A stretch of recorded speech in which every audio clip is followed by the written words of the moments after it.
Hi dear, आपका हमारे channel में बहुत बहुत स्वागत है। तो डियर, आज की क्लास में हम डिस्कस करने वाले हैं आपका हिंदी पैडालॉजी। और हिंदी पैडालॉजी के हम टॉप मोस्ट ऐसे क्वेश्चन को डिस्कस करेंगे जो कि आपके किसी भी एग्जामिनेशन के लिए काफ़ी इंपॉर्टेंट है। तो डियर, बता दें कि हम क्वेश्चन जब सॉल्व करेंगे ना, तो आपको कुछ कॉन्सेप्ट बताएंगे, कुछ कीवर्ड बताएंगे, ठीक है ना। और ये कॉन्सेप्ट और कीवर्ड जो है सभी पैडालॉजी के लिए काफ़ी इंपॉर्टेंट है। और जब भी आप क्वेश्चन सॉल्व कीजिएगा, इसी कॉन्सेप्ट के बेसिस पे और इस कीवर्ड को ध्यान में रखते हुए कीजिएगा। तो चलिए स्टार्ट करते हैं। तो डियर, अगर आप चैनल में नए हैं ना, तो सबसे पहले आप चैनल को सब्सक्राइब कर लीजिए और वीडियो पसंद आएगा तो प्लीज़ लाइक और शेयर करना मत भूलिएगा। तो चलिए, पहला क्वेश्चन है आपका कि बच्चों में भाषा प्रयोग की दक्षता विकसित करने के लिए आवश्यक है। पहला ऑप्शन है उन्हें सुनने और बोलने की पूरी आज़ादी हो, उन्हें कविताएँ याद हो, उन्हें मुहावरे याद हो और वो किसी वक्ता के साथ रहते हो। तो डियर, यहाँ पे याद रखिएगा, आपको कीवर्ड जब भी याद हो, ठीक है ना, मेमोराइजिंग इंग्लिश में या रट्टा मारना, ठीक है। तो अगर ये सब सेंटेंस वर्ड जहाँ आपको दिख जाए ना, तो याद रखिएगा ये जो ऑप्शन रहता है हमेशा गलत रहता है, ठीक है। तो ये आपका कीवर्ड है। दूसरा देखिएगा, जहाँ भी आपको अपॉर्चुनिटीज़ की बात करता है, ठीक है, या आपको हिंदी में बोलता है कि किसी भी चीज़ को करने का पूरा मौका दिया जाए, पूरी छूट मिले, ठीक है, अपना बोलने के लिए, लिखने के लिए, अपना जो भी है क्रिएटिविटी को करने के लिए आपका अगर पूरी तरह से आज़ादी मिल रहा है, तो अगर ऐसा सेंटेंस आपको मिल जाए तो याद रखिएगा वो बिल्कुल सही है। तो ये कीवर्ड आज़ादी, अपॉर्चुनिटीज़, मौका, छूट, तो ये सभी कीवर्ड को आप याद रखिएगा। तो ऑप्शन ए जो है करेक्ट आंसर है। नेक्स्ट क्वेश्चन है कि मोना अक्सर लिखते समय शब्दों के अक्षरों को छोड़ देती है, जैसे पति को पति, अभिनव को अन्नव लिखना। इसके सबसे उपयुक्त कारण हो सकता है कि पहला ऑप्शन है उसे लिखना रुचिकर नहीं लगता हो, उसके विचार और लिखने की गति में सामंजस्य ना हो, उसके विचारों में अस्पष्टता ना हो, उसे मात्राओं का ज्ञान ना हो। तो डियर, इसका करेक्ट आंसर ये है ना कि उसमें विचारों में अस्पष्टता ना हो। आंसर सी जो है करेक्ट आंसर है। नेक्स्ट क्वेश्चन है अपनी कक्षा में समावेशी माहौल का निर्माण करने के लिए आप किस बात को सबसे अधिक महत्वपूर्ण मानते हैं। पहला तो विभिन्न प्रकार के दृश्य शब्द संसाधनों का सदैव अनिवार्य प्रयोग। दूसरा है स्वयं के बोलने की गति को बहुत धीमा रखना। तीसरा है सभी बच्चों से सभी भाषिक प्रकारों को समान रूप से संपादित करवाना। और चौथा है आपका विभिन्न प्रकार के दृश्य श्रव्य संसाधनों का आवश्यकतानुसार उचित प्रयोग। तो डियर देखिए, फर्स्ट और सेकेंड में क्या बोल रहा है कि सदैव अनिवार्य प्रयोग करना, और चौथा में क्या बोल रहा है आवश्यकतानुसार उचित प्रयोग। तो डियर, आंसर डी जो है करेक्ट आंसर है, क्योंकि जब जब आपको आवश्यकता हो तब तब आप उसका पूरा उचित प्रयोग कीजिए, ठीक है ना।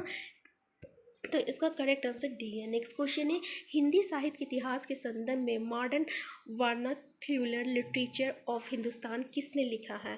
तो डियर, इसका करेक्ट आंसर है, पहला है आपका देख लीजिए ऑप्शन गासा द तासी, सेकंड है आपका George Abraham creation, Sunit Kumar और धीरेन्द्र वर्मा। तो इसका करेक्ट आंसर है आंसर बी। तो डियर, ऐसा क्वेश्चन जो है ना बहुत ही कम पूछा जाता है, ठीक है ना, तो इसके लिए आपको टेंशन लेने का ज़रूरत नहीं है, ठीक है। नेक्स्ट क्वेश्चन है आपका प्राथमिक स्तर पर कविता शिक्षण।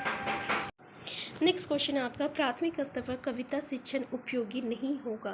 पहला है जिस छात्र सरलता से समझ सके, जो कविताएं छात्रों की सृजनशीलता को बढ़ाने वाली हो, जो कविताएं अंतर्राष्ट्रीय वादों से संबंधित हो यहाँ पे जिनमें नीति, हास्य, वीरता, देशभक्ति जैसी भावनाएं निहित हो। तो डियर, इसका करेक्ट आंसर क्या है कि देखिए प्राथमिक स्तर पर कविता शिक्षण उपयोगी नहीं होगा मतलब कि इस क्या है देख लीजिए यहाँ पे, जो कि कविता अंतर्राष्ट्रीय वादों से संबंधित हो, ये जो कविताएं हैं, ठीक है ना। तो आंसर सी जो है इसका करेक्ट आंसर है। नेक्स्ट क्वेश्चन है आपका कि भाषा लिखने का सही क्रम क्या है। तो देख लीजिए, पहला ऑप्शन है आपका कि बोलना, श्रवण करना, पढ़ना और लिखना। दूसरा है श्रवण करना, बोलना, पढ़ना और लिखना, ठीक है ना। यहाँ पे योगा, फिर बोलना, पढ़ना, श्रवण करना, लिखना, फिर है श्रवण करना, पढ़ना, बोलना, सीखना। तो डियर, इसका करेक्ट आंसर क्या है, सबसे पहला है आपका श्रवण करना, बोलना, पढ़ना, फिर लिखना, ठीक है ना। नेक्स्ट क्वेश्चन है आपका रूपा बड़े समूह के सामने अपनी बात कहते समय अटकती है, एक शिक्षक के रूप में आप उसकी सहायता कैसे करेंगे। पहला तो प्रारंभ में छोटे छोटे समूह में बात करने की भरपूर अवसर देंगे। दूसरा है उसे बार बार समझाएंगे कि बड़े समूह में किस तरह बोलना चाहिए।